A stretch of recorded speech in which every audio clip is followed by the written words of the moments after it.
ఓం శ్రీమాత్రే నమః. అందరికీ నమస్తే అండి. Welcome back to my channel. ఈరోజు వీడియోలో అమ్మవారికి నవరాత్రులు అయితే రేపటి నుంచి మొదలైపోతున్నాయండి. అందరికీ కూడా అమ్మవారి ఆశీస్సులు ఉండాలని కోరుకుంటున్నాను. అయితే నవరాత్రుల్లో మొదటి రోజు అమ్మవారు మనకి విజయవాడ కనకదుర్గ అమ్మవారి రూపాలైతే నేను పూజలో అయితే పెడతానండి. ప్రతిరోజు కూడా ముందు రోజు నేను అమ్మవారి అవతారం రేపటి పూజ ఈరోజు అప్లోడ్ చేస్తాను. మొదటి రోజు అమ్మవారు బాలా త్రిపుర సుందరి దేవిగా దర్శనమిస్తారు. అమ్మవారికి నైవేద్యం బెల్లం పరమాన్నం, పుష్పం తుమ్మి పుష్పాలు కానీ చామంతి పుష్పాలు కానీ లేత గులాబీ వర్ణంలో ఉన్న పూలు కానీ వాడుకోవచ్చు. చీర లేత గులాబీ రంగు.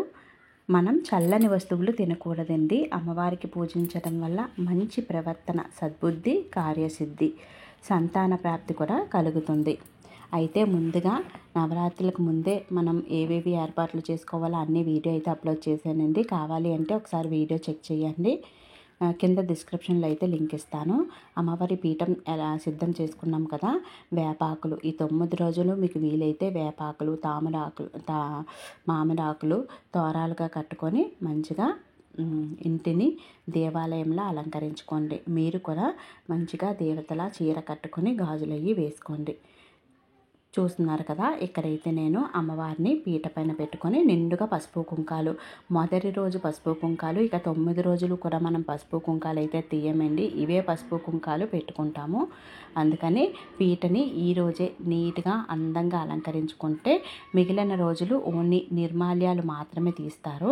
నా దగ్గర అమ్మవారి ముఖం ఉంటే ముఖానికి బొట్టు పెట్టుకొని ఇలా అందంగా సింహాసనంపై అమ్మవారి ముఖాన్ని పెట్టుకొని ఎర్రని ఒత్తులతో దీపారాధన చేస్తున్నాను. ఈరోజు నా దగ్గర అయితే అమ్మవారికి తుమ్మి పుష్పాలు లేవండి. చామంతి పూలు ఉన్నాయి కానీ తుమ్మి పుష్పాలు లేవు. అందువల్ల లేత గులాబీ వర్ణంలో ఉండే నీలగోరింట, ఇది కూడా అమ్మవారికి చాలా ఇష్టమైన పుష్పాలే. నీలగోరింత పుష్పాలు మరవంతో మాల అయితే చేసి కామాక్షి దీపం ఎప్పుడు ప్రతి సంవత్సరం కూడా నేను అమ్మవారి పూజలో కామాక్షి దీపాన్ని అయితే పెట్టుకుంటాను.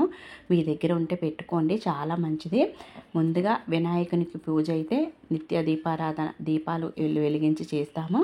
అమ్మవారికి కామాక్షి దీపం వెలిగించి చేసుకుంటాము.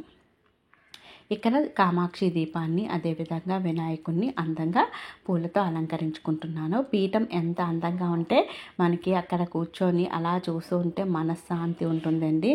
దేవీ నవరాత్రుల పూజ సింపుల్గా అయినా సరే అమ్మవారి ఫోటో పెట్టుకొని చేసుకున్నట్టయితే ఇంట్లో చాలా మనశ్శాంతిగా ఉంటుంది. మీరు ఏ కోరిక కోరుకొని చేసినా సరే అమ్మవారు అనుగ్రహిస్తారు. అమ్మవారు అంత మహిమ అన్నమాట దుర్గమ్మది. ప్రతి సంవత్సరం కూడా నేను దుర్గమ్మకి తప్పకుండా పూజలు అయితే చేసుకుంటూ ఉంటాను. చూస్తున్నారు కదా, ఈ విధంగా అయితే అలంకరించుకున్నాను. ఇప్పుడైతే నేను ఇక దీపారాధన అయితే చేస్తున్నాను. దీపారాధన చేస్తూ కూడా మనం మనసులో సంకల్పించుకోవాలి. అమ్మ, ఈ 9 రోజులు నిన్ను పూజించుకోవాలనుకుంటున్నాము. మాకు ఎటువంటి ఆటంకాలు లేకుండా చూడమని వినాయకుడిని, అమ్మవారిని కూడా మనం ప్రసన్నం చేసుకోవాలి. అయితే ఈ 9 రోజులు కూడా నేను అఖండ దీపం, కలశం ఈ సంవత్సరం అయితే పెట్టలేదండి. ప్రతి సంవత్సరం అయితే విగ్రహ రూపంలో అమ్మవారిని పెట్టుకుంటాను.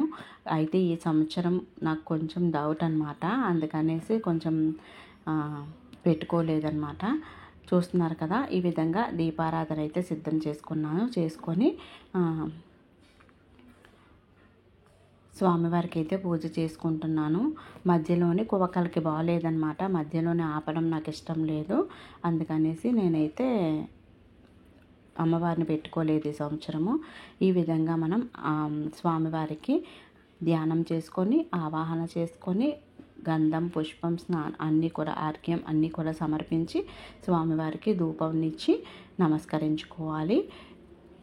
నైవేద్యాన్ని కూడా సమర్పించి మధ్య పానీయాన్ని సమర్పించి నమస్కరించుకోవాలి.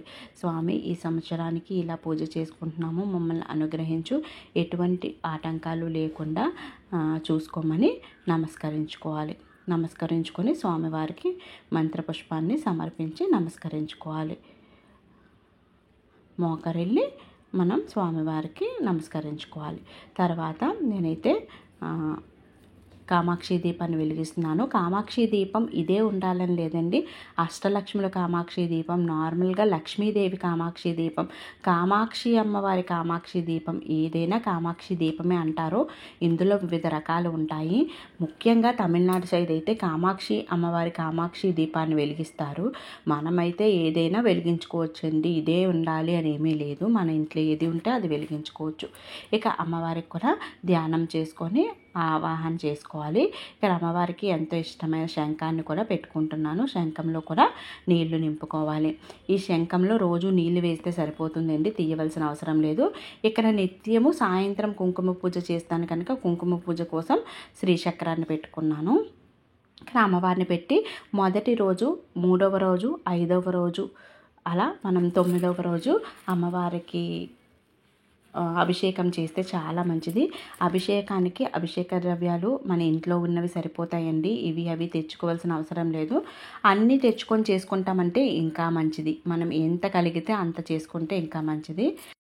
ఇప్పుడు మొదటి రోజు నేనైతే అమ్మవారికి గంధము, పుష్పము, కుంకుమ మరియు అక్షంతాలు సమర్పించి అమ్మవారికి అభిషేకం అయితే చేస్తున్నాను అన్నమాట. మంచి నీళ్ళతోని, అదేవిధంగా పసుపు కుంకుమ కలిపిన నీళ్ళతోని, గంధం నీళ్ళతోని, పుష్పం కలిపిన నీళ్ళతోని, అదేవిధంగా అమ్మవారికి కొబ్బరికాయ కొట్టుకుంటాం కదా, కొబ్బరి నీళ్ళతో కూడా నేను అభిషేకం అయితే చేస్తున్నానండి. తర్వాత పాలతో కూడా అభిషేకం చేస్తున్నాను. నేను ఇంట్లో వాటితో చేస్తున్నాను. మీరు కావాలి అంటే ఇవేవి చేయకుండా పంచామృతంతో కూడా అమ్మవారికి అభిషేకం చేసుకోవచ్చు. మన ఇష్టానికి, అంటే ఎంత కలిగితే అంత అన్నమాట అభిషేకం చేసుకోవాలి. నాకు ఒకరైతే మెసేజ్ చేశారండి, కలశం, అఖండ దీపం తప్పకుండా 2 పెట్టుకోవాలా, ఏదో ఒకటి పెట్టుకుంటే సరిపోతుందా అని. కలశం, అఖండ దీపం, కలశం పెట్టుకుంటే అఖండ దీపం పెట్టుకోవాలని నియమం లేదండి. అఖండ దీపం పెట్టుకుంటే కలశం పెట్టుకోవాలని నియమం లేదు. మనం అమ్మవారి ముందు కలశం పెట్టుకుంటాము అంటే కలశం పెట్టుకోవచ్చు, అఖండ దీపం పెట్టుకుంటాము అంటే అఖండ దీపం పెట్టుకోవాలి. లేదా సింపుల్గా ఇలా పీట వేసుకొని నార్మల్గా పూజ చేసుకోవచ్చు.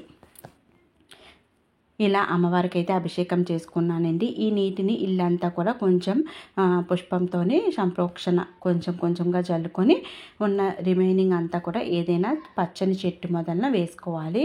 ఇంట్లో పాలు కూడా వేస్తున్నాం కదండి, అందుకని కొంచెం పెద్ద చెట్టు మొదలన వేసుకుంటే ఆ చెట్టుకి ఏమీ కాదు. చూస్తున్నారు కదా, నిత్యం కాకుండా అమ్మవారికి బేస సంఖ్యలో, అంటే మొదటి రోజు 3 రోజుల్లో, 5 రోజుల్లో, 9 రోజుల్లో ఇలా అభిషేకాన్ని ఆచరించవచ్చు. లేదండి మాకు అవుతుంది అంటే ప్రతి నిత్యం కూడా అభిషేకాన్ని చేసుకోవచ్చు. నిత్యం సాయంత్రం సమయంలో కుంకుమ పూజ అయితే చేయాలండి. కుంకుమ పూజ నేను సాయంత్రం వీడియో అయితే అప్లోడ్ చేస్తాను. కుంకుమ పూజ నిత్యం సాయంత్రం సమయంలో అష్టోత్తరాలు చదువుకుంటే అమ్మవారిని శాంతింపపరిచినట్టు అనమాట. అమ్మవారు ఉగ్ర రూపంలో ఉంటారు కదా, అమ్మవారిని శాంతించడానికి కుంకుమ పూజలు అయితే చేసుకుంటామండి. అయితే అమ్మవారికి చూస్తున్నారు కదా గులాబీలు, అదేవిధంగా చామంతి పూలతో ఈరోజు పూజ అయితే చేస్తున్నానండి. లేత వర్ణంలో ఉన్న నీల గోరింట పూలు, ఇవి కూడా అమ్మవారికి చాలా ఇష్టము. ఇక్కడ బాలా త్రిపుర సుందరి దేవి అష్టోత్తరాలు అయితే చదువుతున్నాను. ఒకవేళ చదవడం రాదు అనుకునే వాళ్ళు బాలా త్రిపుర సుందరి దేవి నామాన్ని స్మరించవచ్చు. ఓం శ్రీ బాలా త్రిపుర సుందరి దేవి అయి నమః అని కానీ, లేదా అమ్మవారిని ఓం శ్రీ దుర్గాయ నమః అని కానీ, లేదా ఓం శ్రీ మాత్రే నమః అని కానీ 108 సార్లు చదువుకుంటూ మనం పూలను అమ్మవారికి సమర్పించవచ్చు. పూలు లేవు అనుకునే వాళ్ళు మంచిగా మరవం ఉంటే మరవము, బిల్వపత్రాలు, లేదా ఎర్రని అక్షంతాలు, కుంకుమ, ఇలా ఏది చిట్టి గాజులు ఏది అందుబాటులో ఉంటే వాటితో పూజ చేయొచ్చండి. మళ్ళీ ఒక డౌట్ వస్తుంది, ఈరోజు పూజ చేసిన చిట్టి గాజులు రేపు చేయొచ్చా అంటే తప్పకుండా చేసుకోవచ్చండి. ఈరోజు పూజ చేసినవి కొంచెం నీటిలో శుద్ధి చేసి రేపు కూడా పూజ చేసుకోవచ్చు. లేదా వెండి పుష్పాలు ఉంటే వెండి పుష్పాలతో కూడా పూజ చేసుకోవచ్చు. ఇలా మనకి ఏది అందుబాటులో ఉంటే వాటితోని అమ్మవారికి నామాన్ని చదువుకుంటూ పూజ అయితే చేసుకోవచ్చండి. కానీ మనం పీఠం, అఖండ దీపం, కలశం పెట్టిన వాళ్ళు బయటకి తలుపు మూసి వెళ్ళకూడదు. ఇంట్లో ఎవరైనా ఉంటే పర్వాలేదు కానీ ఇంటిని విడిచి డోర్లు వేసి మాత్రం వెళ్ళకూడదు అని అంటారండి. పీఠం వేసి నార్మల్గా పూజ చేసుకున్నా సరే వెళ్ళరు. ఇంటికి అమ్మవారు ఉంటారు అంటే మనకి ఎవరైనా చుట్టాలు వస్తే ఇల్లు విడిచి వెళ్ళం కదండి. అదేవిధంగా అమ్మవారు మన ఇంట్లో ఉన్నారు, కొలువై తీరారు, అందుకని అమ్మవారిని వదిలి వెళ్ళకూడదు.